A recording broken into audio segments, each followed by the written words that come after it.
Բառը քարի նման է, եթե իր տեղը չի դրվում, դիմադրում է։ Բառը քարից ավելի համառ է։ Քարը կարելի է տաշել, տաշտշել, հարմարեցնել, բառը միայն իր տեղն է ուզում։ Եվ ինչ բառեր են մեռնում, երբ դրվում են ոչ իրենց տեղում։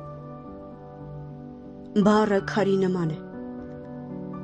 Բառերից էլ կարելի է տաճար կառուցել։ Տաճար, որտեղ կմաքրվի ու կվեհանա մարդու հոգին։ Նաև կարելի է բառը դնել պարսատիկի մեջ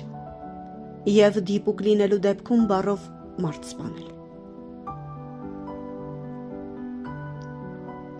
Չմոռանաք, որ բառը քարի նման է։ Մանավանդ մեր Քարաստան Հայաստանում։